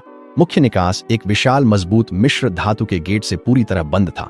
मैंने एक पल भी नहीं सोचा। मैंने पूरी ताकत से टक्कर मारी और गेट से जोरदार धमाके के साथ टकरा गया। धातु मुड़ गई, जिससे एक टेढ़ा मेढ़ा छेद बन गया जो जंगल और आसपास के वन क्षेत्र की ओर खुलता था। 1 मिनट बाकी था। मैं अपनी जान बचाने के लिए दूर तक दौड़ पड़ा। काला भालू मेरे ठीक बगल में दौड़ रहा था। 30 सेकंड, 20 सेकंड, 10 सेकंड। धरती को हिला देने वाली गर्जना के साथ पूरा अनुसंधान संस्थान धमाके में मलबे के ढेर में बदल गया। झटका लहर एक विशाल सुनामी की तरह बाहर की ओर फैल गई। मैं हवा में उछल गया और जोर से जमीन पर आकर गिरा। काला भालू भी उछलकर एक बड़े पेड़ से टकराया और बेहोश हो गया। वह जगह आग के समुद्र में बदल गई थी। घना धुआं सब कुछ छुपा रहा था। डॉ, शू, कैप्टन एट और वे सभी सुरक्षा गार्ड शायद धमाके में दब गए थे। मैं जोर जोर से सांस ले रहा था। मेरा पूरा शरीर घावों से भरा था, लेकिन मेरी आंखों में उत्साह की चमक थी। मैं बच गया था और अब पहले से कहीं ज्यादा मजबूत था। मेरे दिमाग में सिस्टम की सूचना की घंटी बजी। संस्थान से सफलतापूर्वक भाग निकले। उपलब्धि अनलॉक हुई। JD survival. वर्तमान वजन 3500 पाउंड, ताकत 580, सहन शक्ति 550, फुर्ती 320। एबिसल मैजिक बुल की चरम अवस्था प्राप्त हुई। सुझाव, अपनी सीमाओं को तोड़ने के लिए और भी मजबूत विरोधियों को खोजें। मैंने दूर फैली पहाड़ी श्रृंखला की ओर देखा। मेरी आंखों में हल्की सी मुस्कान चमक उठी। अब इंसानी हथियार मुझे रोक नहीं सकते। अब वक्त आ गया है यह देखने का कि जंगल के भीतर क्या छुपा है। मैं बेहोश भालू को लेकर लंगड़ाते हुए घने जंगल में घुस गया। मेरे घावों से खून बह रहा था, जबकि सिस्टम मेरी रिकवरी को तेज कर रहा था। करीब आधा घंटा चलने के बाद काला भालू आखिरकार हिलने डुलने लगा। उसने कृतज्ञता से भरी आंखों से मेरी ओर देखा। साफ था कि वह जानता था कि मैंने ही उसकी जान बचाई है। मैंने हल्की सी दहाड़ लगाई, उसे इशारा किया कि वह मेरे पीछे चले और आगे बढ़ता रहा। फिर सिस्टम की सूचना दोबारा गूंज उठी। एक नोटिफिकेशन पॉपअप हुआ। 3 किलोमीटर आगे उच्च ऊर्जा जैविक समूह का पता चला है। सुझाव है कि होस्ट तुरंत शिकार के लिए आगे बढ़े। मेरी आंखें चमक उठीं और मैंने अपनी रफ्तार बढ़ा दी। हर कदम के साथ खून की गंध और गाढ़ी होती जा रही थी। आखिरकार मैं एक खुली जगह पर पहुंचा और मेरे सामने का दृश्य हैरान कर देने वाला था। जमीन पर हर तरफ लाशें बिखरी थीं। हिरण, जंगली सूअर, भेड़िए और यहाँ तक कि कुछ भालू भी। कत्लेआम के बीचों बीच 7 या 8 विशाल उत्परिवर्तित जानवर खड़े थे। उनका नेता एक विशालकाय उत्परिवर्तित बाघ था, जिसकी मांसपेशियां गठीली और आंखें हरी चमक रही थीं। 2 तेंदुए उसके साथ थे, एक जंगली सूअर और कई भेड़िए भी शामिल थे। ये जानवर एक संगठित गिरोह थे जो इसी इलाके में शिकार करते थे। उत्परिवर्तित बाघ ने मुझे देख लिया। उसकी आंखों में एक पल के लिए सतर्कता की झलक आई।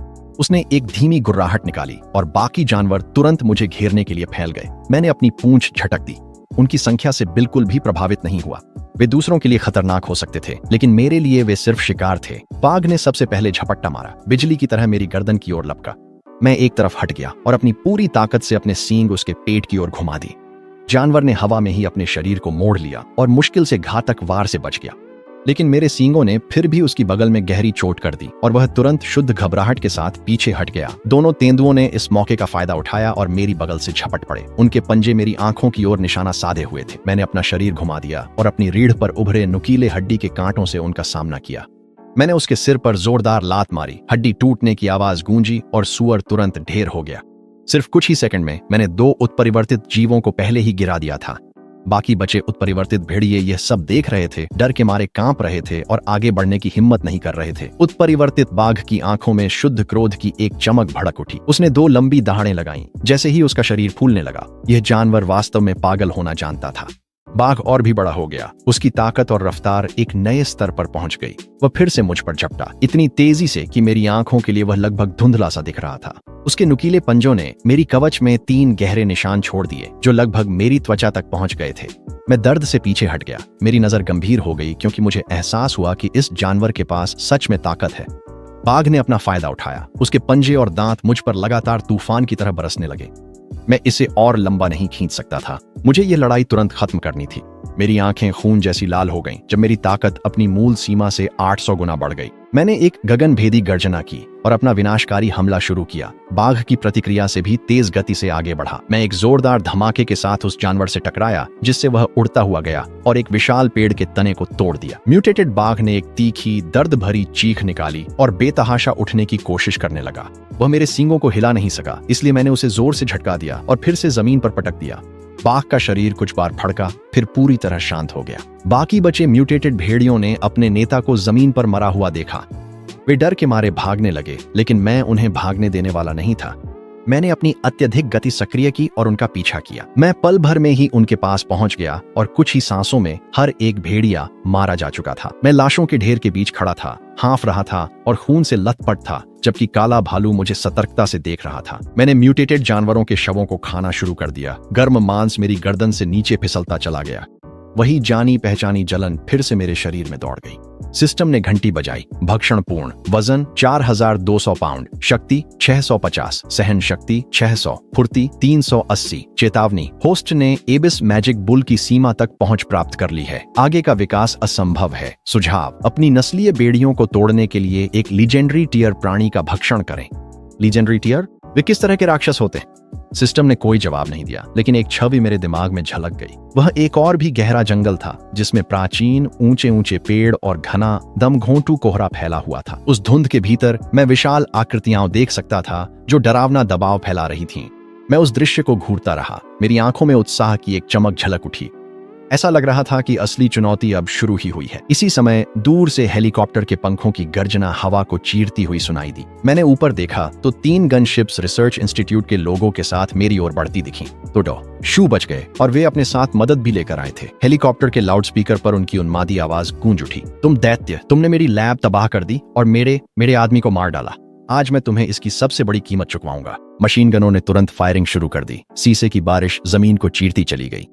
मैं एक विशाल पेड़ के पीछे कूद गया। काला भालू भी मेरे साथ आ गया, लेकिन भारी गोलीबारी हमारी ओट को चिथड़े चिथड़े कर रही थी। मैंने दांत भींचे और एक बड़े शिलाखंड की ओर दौड़ पड़ा।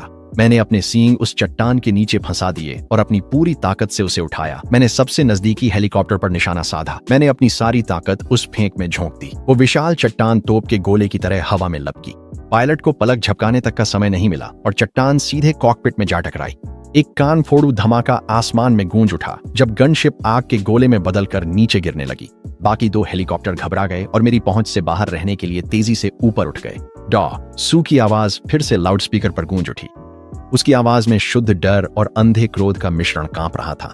वह अपने पायलटों पर चिल्लाया कि वे मुझे मिसाइलों से टुकड़े टुकड़े कर दें। उसके वाक्य पूरा करने से पहले ही दोनों हेलीकॉप्टरों ने फायरिंग शुरू कर दी। 4 मिसाइलें एक साथ मेरी ओर दौड़ पड़ी। उनके एग्जॉस्ट ट्रेल्स हवा को चीरते हुए मेरी सटीक स्थिति पर लॉक हो गए।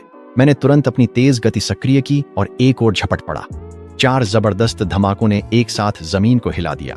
आग की एक दीवार ने उस जगह को निगल लिया जहां मैं खड़ा था और दर्जनों मीटर तक सब कुछ समतल कर दिया। मैं एक और नुकीली चट्टान के पीछे झुक गया, धूल से ढका हुआ लेकिन चमत्कारिक रूप से सुरक्षित था। लेकिन वे रुक नहीं रहे थे। एक और 4 मिसाइलें पहले ही आ रही थीं। मैंने अपना होंठ काट लिया। मैं बस यूं ही बचता नहीं रह सकता था, मुझे उन्हें गिराना ही था। मैंने अपने बगल में खड़े काले भालू की ओर देखा। मेरे दिमाग में एक योजना बनने लगी। मैंने धीरे से गुर्राकर भालू को अपनी पीठ पर चढ़ने का इशारा किया। बिना कुछ समझे उसने तुरंत मेरी बात मान ली। मैं भालू को बाहर खींचकर नजदीकी ऊंचे पेड़ की ओर दौड़ा। हेलीकॉप्टर की मशीनगनें बरसने लगीं। मेरी खाल से टकराकर गोलियां चिंगारियां छोड़ने लगीं। मैं घेराबंदी इंजन की तरह तने से टकराया जिससे जमीन और जड़ें हिल उठीं। मैंने अपने सींगों को लकड़ी में गहराई तक घुसा दिया ताकि सहारा मिल सके। एक जबरदस्त जोर के साथ जड़ें टूट गईं और पूरा पेड़ झुकने लगा। मैंने गिरते हुए इस विशालकाय पेड़ को सीधे एक हेलीकॉप्टर की ओर निशाना लगाया। पायलट ने खतरा भांप लिया और बेतहाशा बचने की कोशिश की, लेकिन वह बहुत धीमा था। वो विशाल पेड़ गनशिप पर गिर पड़ा, रोटर टूट गए और हेलीकॉप्टर घूमता हुआ गिरने लगा। वह जमीन से टकराया और आग के एक स्तंभ में बदल गया। डॉ सू अब साफ तौर पर डर चुके थे। उनकी आवाज फिर से स्पीकरों में गूंज उठी। वह लगभग रो ही पड़े थे। पीछे हटो, वहां से निकल जाओ, इस जानवर को मारा नहीं जा सकता। आखिरी बचा हुआ हेलीकॉप्टर मुड़ गया और वहां से भागने की कोशिश करने लगा।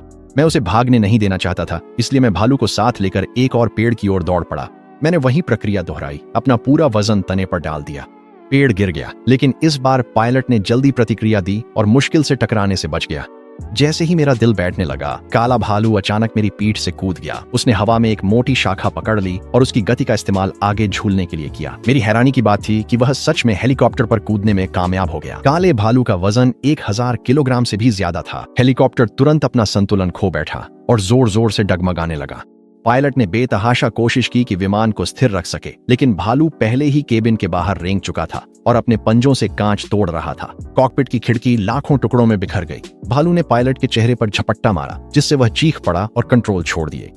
गनशिप जमीन से टकरा गई और एक विशाल आग के गोले में फट गई। भालू टकराने से ठीक पहले कूद गया। वह घायल तो दिख रहा था, लेकिन अब भी खड़ा था। मैं उसके पास गया और उसकी चतुराई के इनाम स्वरूप अपनी थूथन से उसे हल्के से धक्का दिया।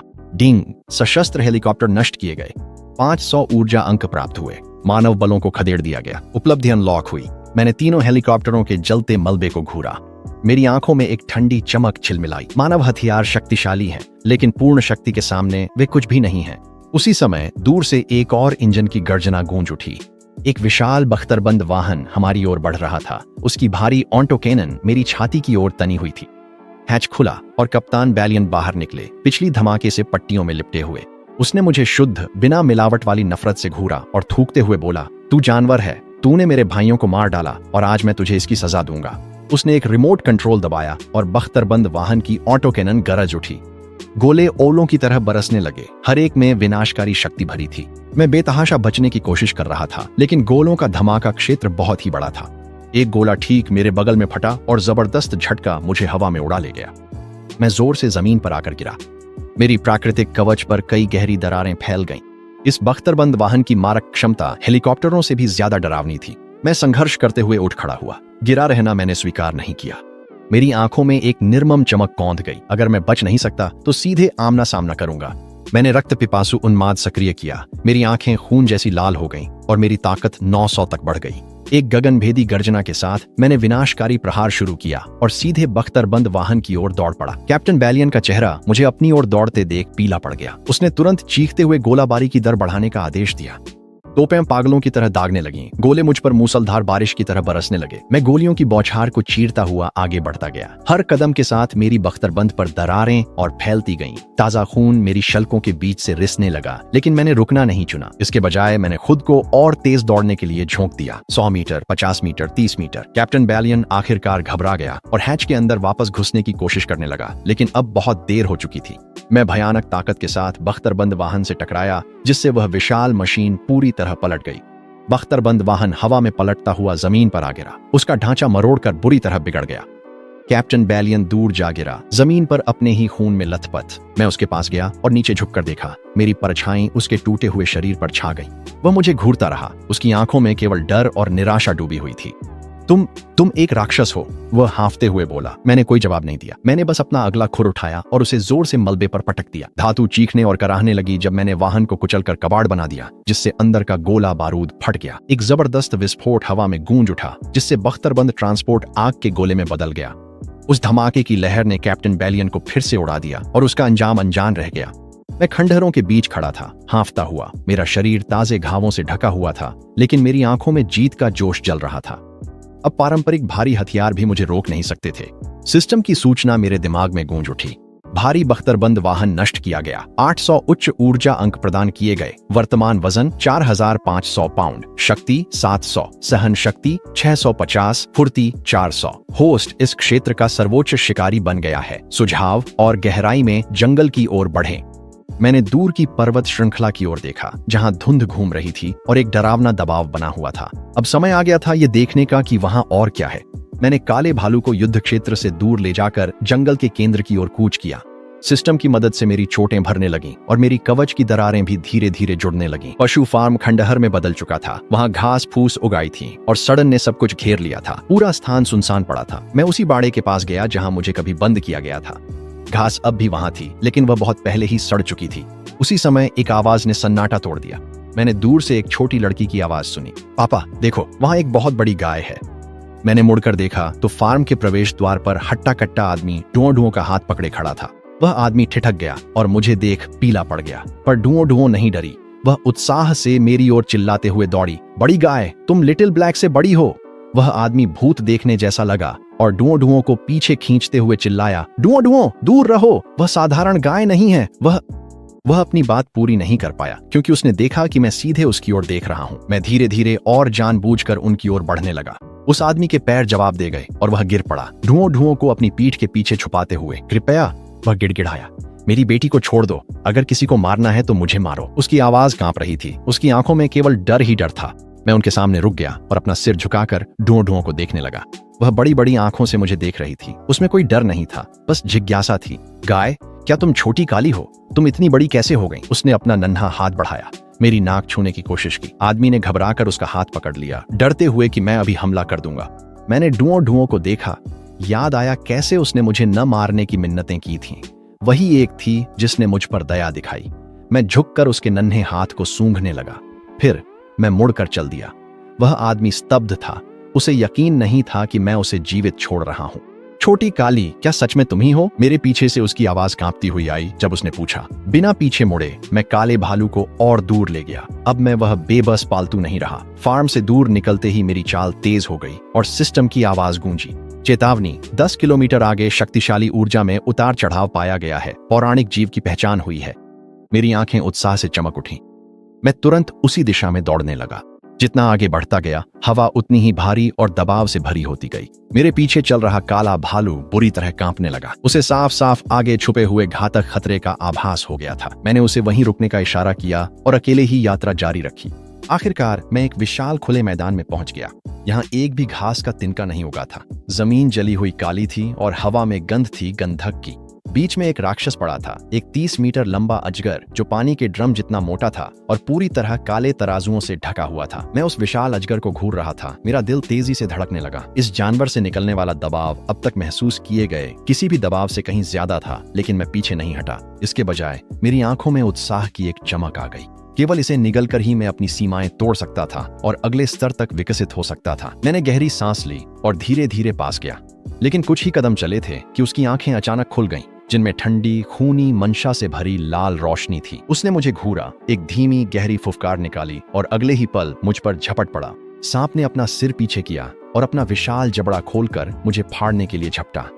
मैंने तुरंत बचाव किया। उसके दांत जमीन में धंस गए और वहां 2 गहरे गड्ढे बन गए।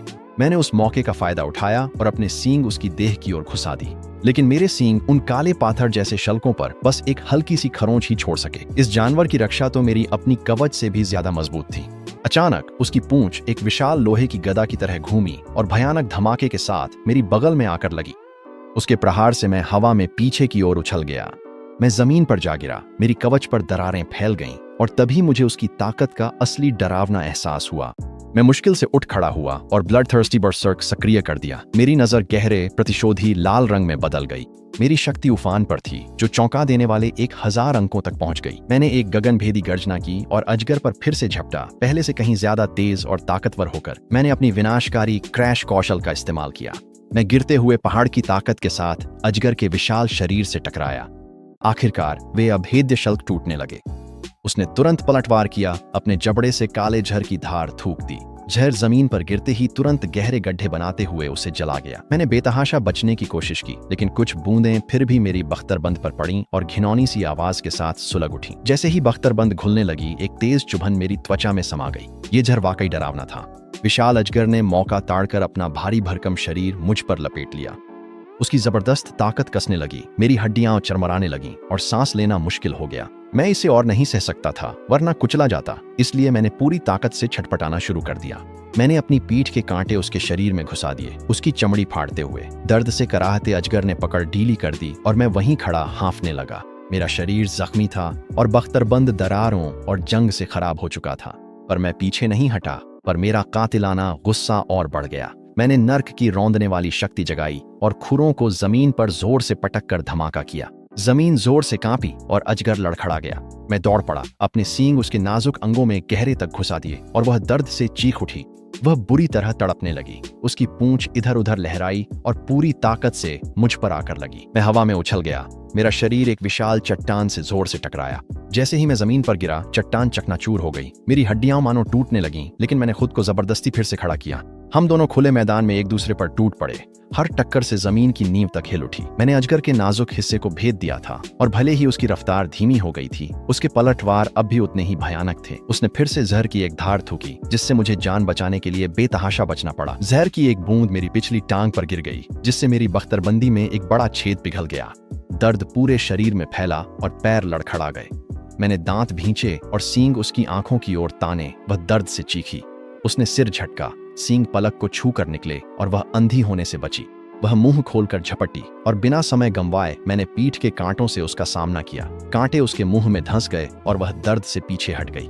मौका पाकर मैंने विनाशकारी टक्कर दी और पूरी ताकत से अपना सिर उसकी खोपड़ी पर दे मारा। एक भयानक छटकने की आवाज गूंजी जब उसके सिर की हड्डी टक्कर से टूट गई। उसका विशाल शरीर जोर जोर से फड़कने और मरोड़ने लगा।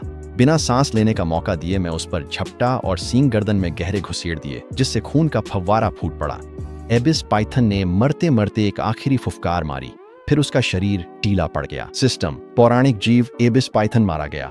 5000 उच्च ऊर्जा अंक प्राप्त हुए। वजन 5000 पाउंड से अधिक है। शक्ति 800 पाउंड से अधिक है। संविधान 700 से अधिक है। फुर्ती 450 से अधिक है। नस्लीय सीमाएं टूट गई हैं। परम विकास शुरू हो गया है। मैं जमीन पर गिर पड़ा, हांफते हुए सांस लेने लगा और मेरी नजर धुंधली होने लगी। दर्द असहनीय था, लेकिन सिस्टम की सूचना ने मुझे लाश की ओर घिसटने के लिए मजबूर कर दिया। मेरे शरीर के भीतर गहराई से ऊर्जा का एक विस्फोट हुआ। मेरे अस्तित्व की हर कोशिका ने विजय में चीख उठी जब मैंने शक्ति को आत्मसात किया। भक्षण जारी है। 10%, 30%, 50%। मेरी पुरानी कवच में दरारें पड़ने लगीं और वह छिलने लगी। मेरी त्वचा के नीचे से नई परतें फूट पड़ीं, जो और भी गहरी, कठोर और धात्विक चमक वाली थीं। मेरी रीढ़ के साथ लगी हड्डी की नोकें 3 फीट से बढ़कर 5 फीट लंबी हो गईं। हर एक पर घातक गहरे सुनहरे प्रकाश की चमक थी। मेरे सींग और भी भयानक हो गए, 7 फीट तक पहुंच गए और किसी आदमी की जांघ जितने मोटे हो गए। ब्लेड का सिरा इतनी भयानक धारदार था, मानो वह स्वर्ग को भी भेद सकता हो। मेरा शरीर तेजी से फैलने लगा। मेरा वजन 5000 से बढ़कर 6000 पाउंड हो गया। मेरी मांसपेशियां चट्टानों की तरह गांठदार हो गईं, जो विस्फोटक क्षमता से भरी थीं। भक्षण पूर्ण हुआ। शक्ति 1000, संविधान 900, एजिलिटी 500। विकास पूर्ण हुआ। वन्य भूमि का अधिपति। मैं एक ऐसी अपार शक्ति का अनुभव करते हुए खड़ा हुआ जो दुनिया को चीर सकती थी। मैंने अपना सिर पीछे की ओर झुकाया और एक कान फाड़ देने वाली दहाड़ मारी। वह आवाज बिजली की कड़क की तरह बंजर भूमि में गूंज उठी। चारों दिशाओं में मीलों तक हर जीवित प्राणी ने मेरी प्रभुत्व की घोषणा सुनी। वे दहशत से कांपते हुए जमीन पर गिर पड़े। दूर से काला भालू दौड़ता हुआ आया। जब उसने मेरा नया रूप देखा, उसकी आंखों में सिर्फ विस्मय और डर था। वह जमीन पर फैल गया। मेरी ओर देखने की भी हिम्मत नहीं हुई। मैंने एक धीमी गुर्राहट निकाली, उसे उठने का इशारा दिया। काला भालू आखिरकार खड़ा हुआ। उसका पूरा शरीर कांप रहा था। वह मेरे ठीक पीछे चलने लगा। मैंने अपनी नजरें दूर पहाड़ों की ओर घुमा दी। वह जंगल का दिल था, किंवदंती में सबसे खतरनाक जगह। लेकिन अब मुझे किसी भी चुनौती से डर नहीं था। मैं भालू को जंगल के भीतर गहराई तक ले गया। मेरे गुजरते ही हर जानवर पीछे हट गया। मैंने पूरे वीराने की सबसे ऊंची चोटी पर चढ़ाई की।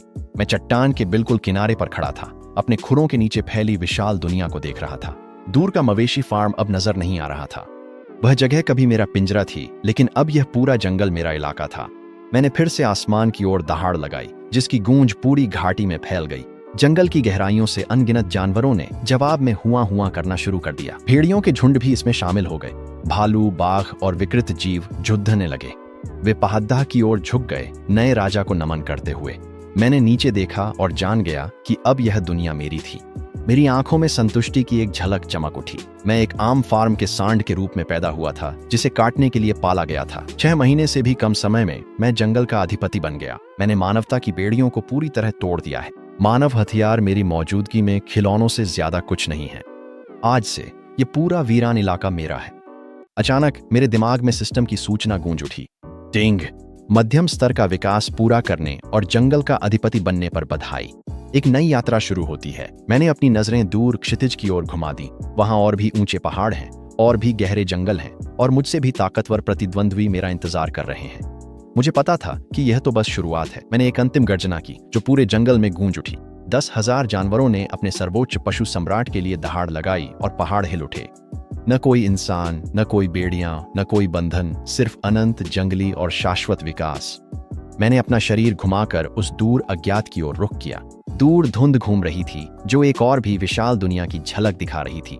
शायद वहां और भी शक्तिशाली प्राणी मेरे आगमन का इंतजार कर रहे हैं। लेकिन मुझे कोई डर नहीं था, क्योंकि मैं खुद ही जंगल हूं। मैं वह सिमुलेशन हूं जो हर चीज को निगल जाता है। मेरी यात्रा तो अभी बस शुरू ही हुई है। काला भालू मेरे पीछे पीछे चला जब हम जंगल की अज्ञात गहराइयों की ओर बढ़े। मेरे पीछे 10,000 जानवरों की गर्जनाएं अनंत तक गूंजती रहीं, अपने राजा को अंतिम सलामी देती हुई। मैंने पीछे मुड़कर नहीं देखा, बल्कि और भी शक्तिशाली भविष्य की ओर अपने पहले कदम बढ़ाए।